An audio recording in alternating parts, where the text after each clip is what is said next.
사무엘상 말씀을 같이 읽었습니다. 사무엘상의 시대에는 BC 1050년서부터 약 900년대까지 950년대까지 BC 950년까지 사무엘상 이야기가 내용입니다. 사사기 이루기 다음에 사무엘 시대예요. 이 사무엘 시대가 오늘 본문 읽은 말씀입니다. 제가 지난 시간 그랬죠. 약 400년 동안에 여호수아가 이스라엘 나라를 하나님이 주겠다고 하는 약속의 땅을 하나님이 주셨어요.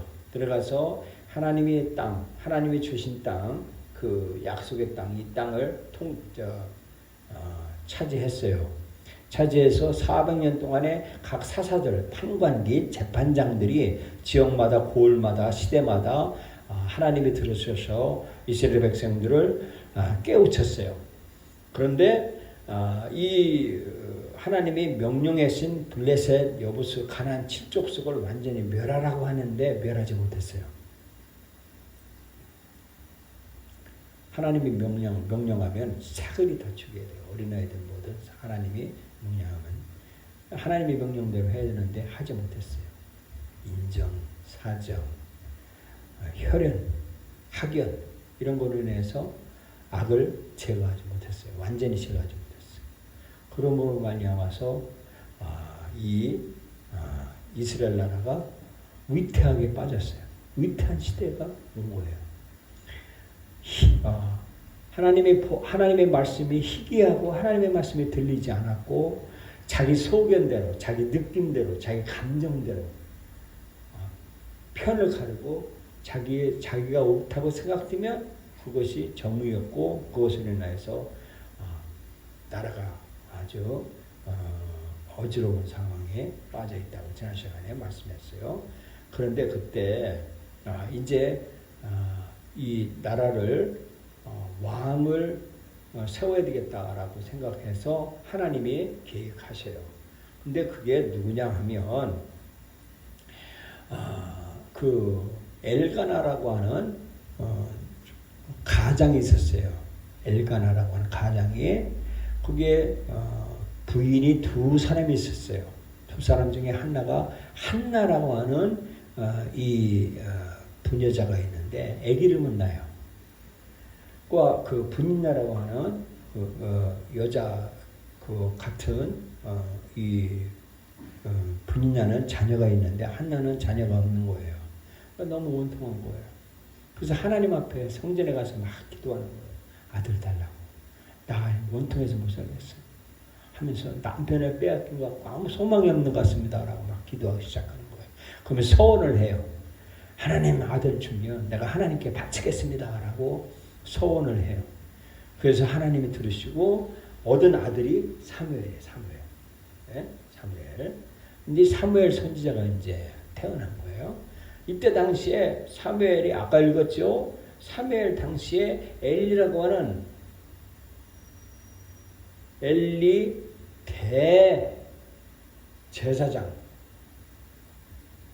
제사장이 이때 당시에 엘리라고 하는 제사장이 있었어요. 근데 그 두 아들이 홈리와 비나스라는 아들이 있었어요. 근데 엘리가 대제사장이 이제 배가 부르고 기가 어둡고 하나님의 말씀이 희귀하고 하니까 그냥 형식적으로 예배드리고 형식적으로 신앙생활하고 했던 거예요.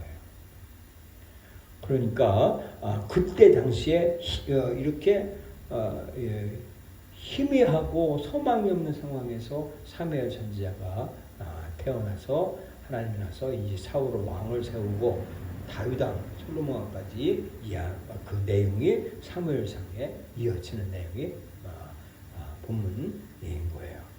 사무엘상 분열왕국 시기 유다에 살던 사람들이 어떠한 상황에서 담대한 믿음으로 하나님과 동행하며 그분을 영화롭게 하도록 격려하기 위해 쓰여졌다. 불신과 불순종의 잘못된 결정들을 거부하고 끊어버려서 참혹한 결과를 당하지 않도록 하기 위해서 사무엘이 쓰여졌다라고 말하는 거예요.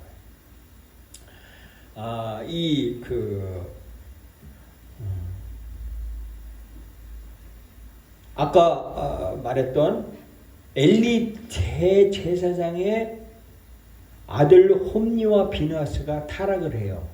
타락을 해서 음행을 저지르고 온갖 죄를 범합니다. 그래서 그런 시대, 암울한 시대에 그런 시대에 사무엘이 하나님께서 사무엘을 주셔서 하나님께서 말씀하시는 그 내용은 전체가 뭐냐면 전체적인 내용을 지금 포괄적으로 말하면 하나님께서 하시는 일은 반드시 하나님의 방법 안에서 이루어진다. 하나님께서 하시는 일을 하고자 하면 하나님은 반드시 하나님 방법대로 일을 이루신 거예요. 살인과 자살로 몰아가는 죄의 뿌리는 바로 시기심에서 이루어진다. 주 안에서와 그의 힘의 능력 안에서 강건해야 된다라고 말하고 있습니다.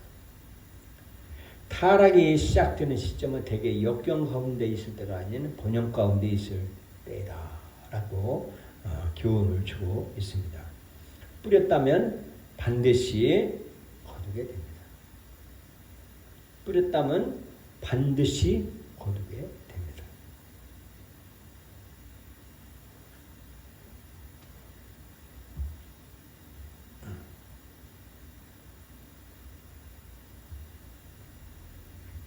아들들이라고 해서 항상 아버지의 발자취를 따르는 것은 아니다. 엘리예요.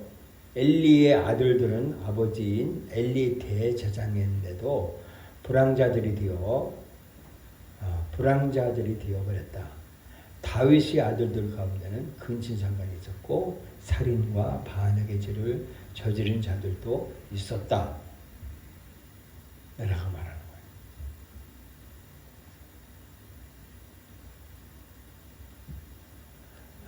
친구들을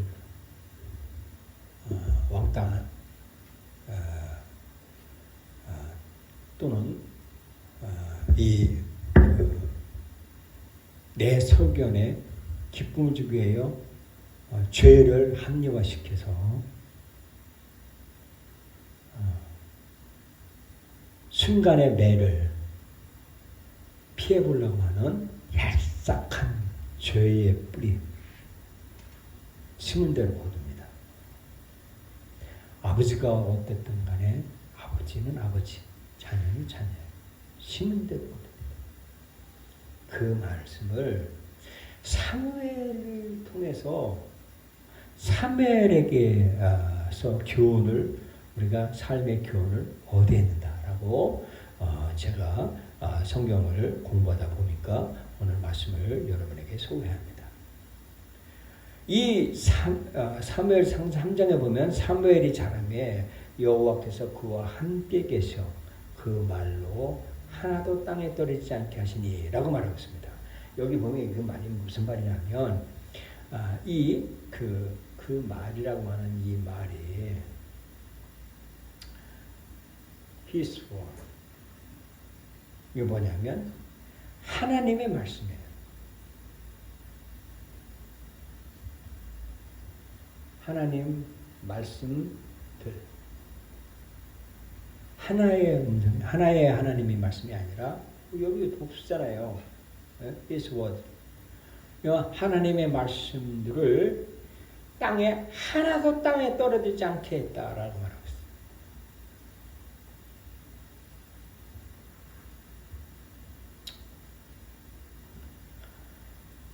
있어요. 무섭지요. 무서워요. 저는요. 하나님의 말씀들을 다 못 지켜요. 그게 한이에요. 내 삶에 나를 여기까지 살려준 이유가 뭐냐. 가만히 하나님 앞에 기도하고 알아보니까 내가 회개했더라고. 회개를 하고 있더라고. 밥 먹다가도 막 옆에 주위 사람이 떠는 주야 잘못했습니다. 옛날에 내 소시죠. 어릴 때 죄를 지은 것이 생각이 나는 거예요. 소스같이 놀라는 거예요. 너무 원통한 거예요. 내가 악한 사탄에게 조롱당해서 내가 소시적에 지은 죄가 생각나. 그걸 순간적으로 주여 잘못했어. 하나님 앞에 발발발발 떨면서 회개하니까 어릴 때 이 누구야? 그 아주 유명한 그 신학자 있죠. 목사님 그분이 보세요. 3살 때 어머니 젖 먹을 때 어머니 젖꼭지 그 젖이 안 나온다, 젖이 안 나온다고 막이 깨물어서 그것도 회개했다. 회개가 생각이 나는 거예요. 아, 회개하는 민족은 사는구나.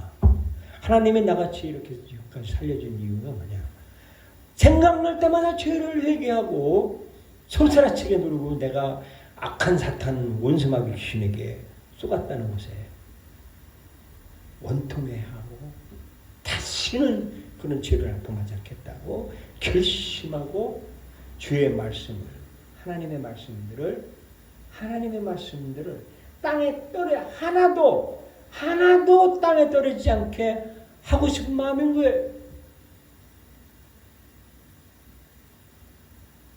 이 말이 사무엘이 이렇게 어릴 때 이 말을 자랑하면서 그 말씀대로 준행했어요. 그럼 그때 당시에 성경책이 있었냐? 그때 당시에 성경책보다는 하나님이 말씀하시는, 하나님 기도할 때 하나님이 감동으로 성령으로만 하시는 그 말씀, 그거를 하나도 버린 적이 없다라고 말합니다. 자, 여기 중요해요. 그 말씀을, 자, 그 말씀들이에요. 그 말씀들을 하나도 땅에 떨어지지 않게 하세요. 그러면 지금 요새는 희귀한 시대가 있잖아요. 희귀한 시대. 요새는 드러난 계시가 있잖아요. 계시. 드러난 계시. 뭐예요? 드러난 계시의 말씀. 뭐냐? 성경책. 하나님이 말씀하신 그 말씀들. 이 성경책에 하나도 땅에 떨어지지 않게 해야 된다는 거예요. 그걸 요구하는 거예요. 하나님이요. 나에게 요구하고 여러분에게 요구하는 거예요. 왜? 살기 위해서. 지옥까지 안 돼. 그런 겁니다. 사무엘상 3장 21절에 보면 이런 말을 해요.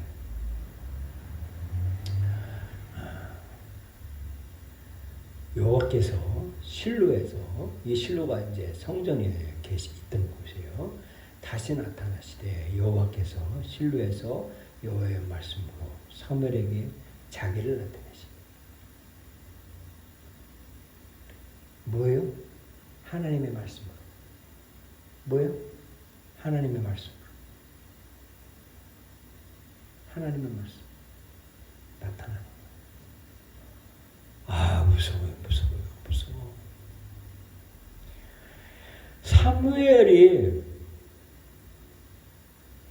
하나님의 말씀들을 듣고 그대로 실천했더니 하나님이 말씀하셨다가 여호와에게 말씀하셨고, 하나님의 말씀을 사무엘이 들었어요. 여러분과 저는요, 하나님의 말씀이 여러분에게 나타나야 돼요. 여러분의 삶에 나타나야 됩니다. 아무도 모를 때, 아무도 혼자 있을 때, 아무도 안 보이는 것 같이 죄를 지으려고 할 때 하나님의 말씀이 너! 스톱! 그 죄를 보면 안 돼! 하나님이 말씀하셨어. 다 하나님이 계시는 그 말씀, 나타나시는 말씀, 이게 필요해요. 나도 필요하고 우리 필요해요. 이거 우로도 안 돼요. 왜? 돈으로도 안 돼요. 왜? 믿음으로. 하나님이 하지 말라고 했어요. 하나님의 말씀이 나타나요.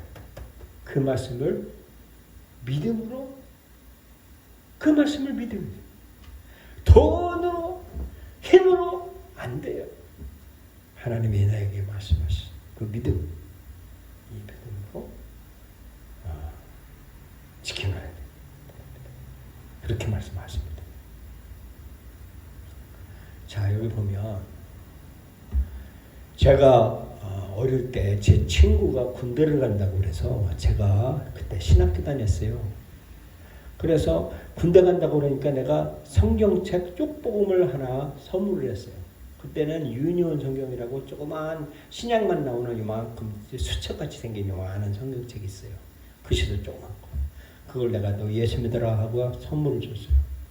근데 나는 까마득하게 읽고 한 20, 30년 후에 나를 만났어요. 오래간만에 그 수십 년에 지난 후에 나한테 하는 얘기가 뭐냐면, 야, 너 기억나냐? 그러는 거예요. 그게 뭐? 그랬더니 네가 나 군대 가기 전에 군대 갈 때 선물해 준 거 기억나냐? 모르는 거예요. 내가 무슨 선물했냐? 모르는 거예요. 근데 그 친구가 야, 네가 성경책 조그만 거 이렇게 준 거 기억나냐? 아, 그 기억나는 거예요. 왜? 그랬더니 그거를 이 친구가 군대에서 훈련 받을 때 또는 이렇게 작전 나갈 때 여기 그 군복의 앞에 여기 그 담뱃갑이 있어요. 담뱃갑 주머니 거기다 넣고 다녔다는 거예요. 이유가 뭐냐면 적들이 총알을 쏘면 심장에 안 맞게 그 책에 맞게 그리고 그걸 보호해 줄 거라고 은연한 믿음으로 그렇게 군대 생활을 하고 마쳤다고 하는 것을 나한테 얘기해 주더라고요.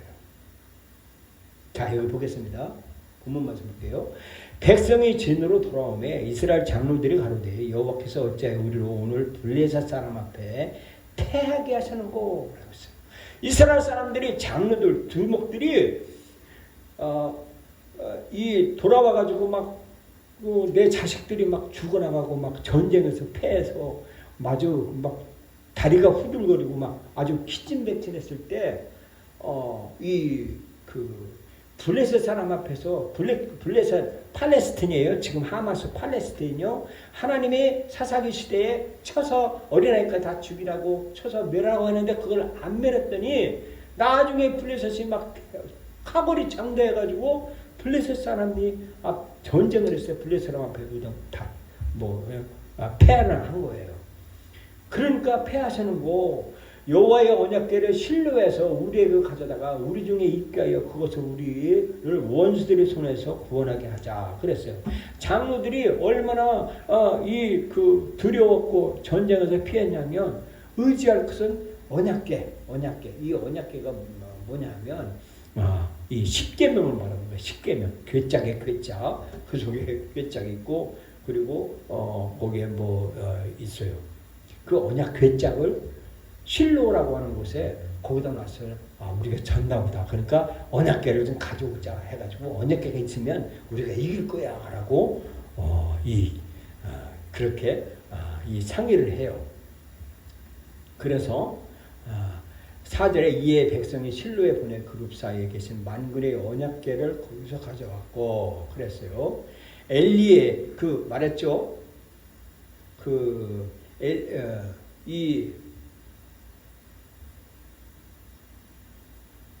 엘리 대제사장이라고 그랬어요. 대제사장 두 아들 홈니와 비느하스가 하나님의 언약궤와 함께 거기 있었더라라고 그랬어요. 언약궤 옆에 엘리 제사장과 그 아들 홈니와 비느하스가 있었던 거예요. 그런데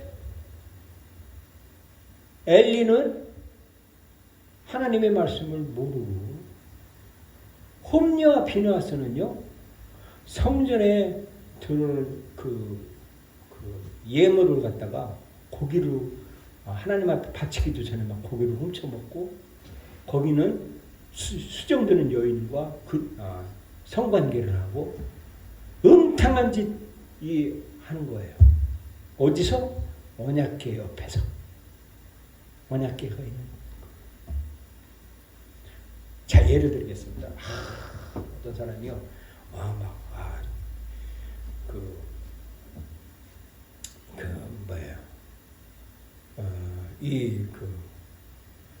성경책을 막 신주단지 모셔드는 거예요. 신주단지 모셔드듯이. 신주단지 모셔들고 옆에 신주단지 모셔들고 있는 거예요. 거기에 먼지가 꽉 쌓여있어요. 성경책은 한 번도 들여다보지도 않냐고 성경책 있으면 나를 살려줄 거야 라고 하는 기대심으로 막 성경책을 언약계처럼 막 모셔드리죠. 먼지가 팍하게 쌓여서 읽어보지는 않아요.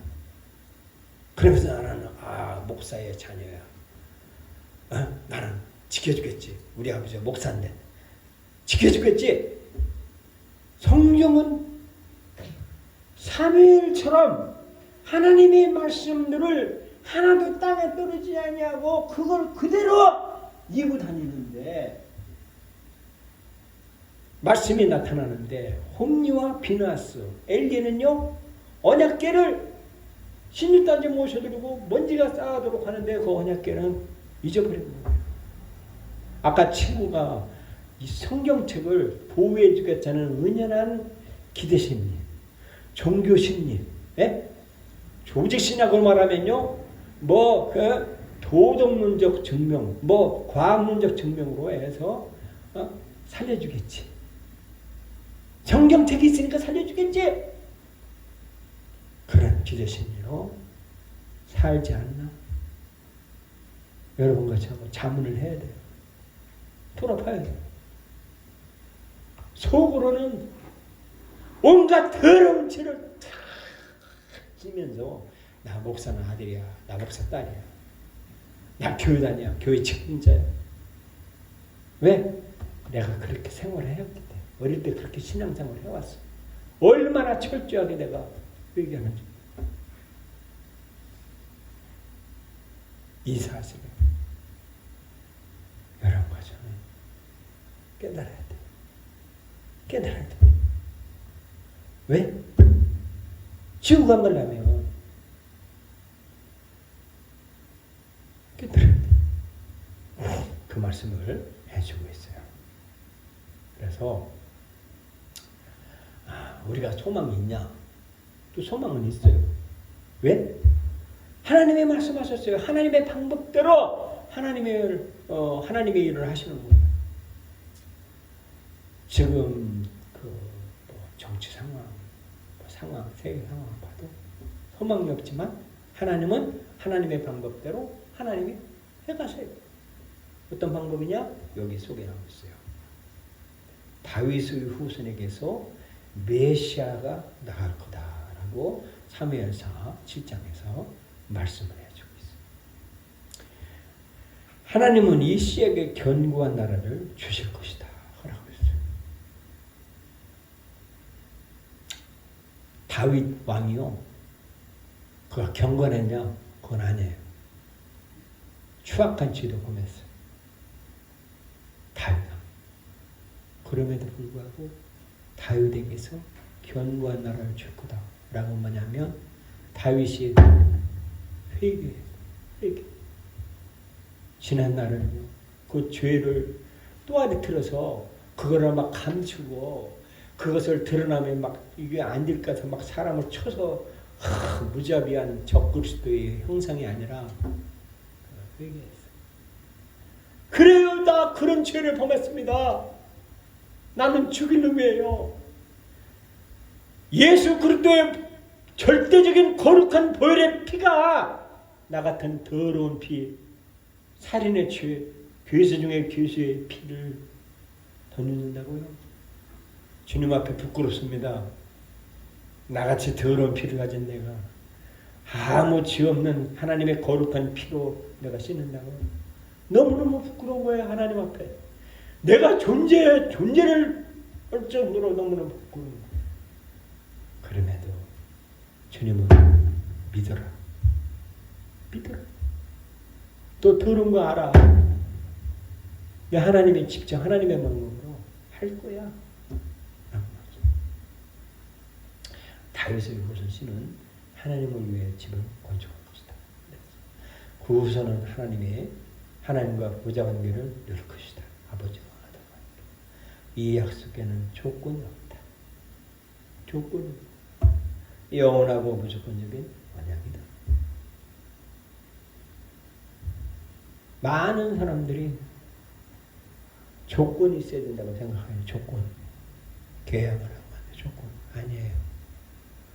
믿으라. 이걸 믿으라라고 말해요. 여러분 믿을래요? 믿어야 됩니까? 그 사실을 믿을래요? 안 믿으면 지옥 가는데 여러분 믿기를 원합니다. 믿고 구원받기를 원합니다. 여러분과 나 다 성물이에요. 죄인이에요. 그럼에도 하나님의 사무엘을 쓴 것 같이 하나님의 말씀에 붙들려서 쓰고 그로 인하여서 다윗 왕 하나님의 메시아 하나님의 아들 메시아를 탄생시킨 게 쓰게 하끔 하나님의 방법대로 쓰임 받은 사람 그런 사람 되길 바랍니다. 그래서 여러분 지금 나 죽었네, 나 끝났네, 나 그럴 때 믿으라는 거예요. 누구를? 예수 그리스도의 피를 나 같은 죄인을 위해서 흘리셨다는 사실을 조건 없이 받아들이세요. 주님, 나는 죄인입니다. 내 안에 예수님을 모셔드립니다. 예수님의 보혈의 피로 나는 씻기를 바랍니다. 나는 그걸 믿기를 원합니다. 내 안에 주님이 들어와 주십시오. 마음을 믿고 사람들 앞에 시인하는 그럴 때 주님이 내 안에 들어오셔서 성령의 역사로 말미암아 하나님의 자녀가 것을 인침을 받고 살게 되는 것을 말씀해 주고 있습니다. 여러분과 제가 그런 삶을 사는기를 예수님의 이름으로 축원합니다. 아멘. 기도하십시다. 하나님 아버지 감사합니다.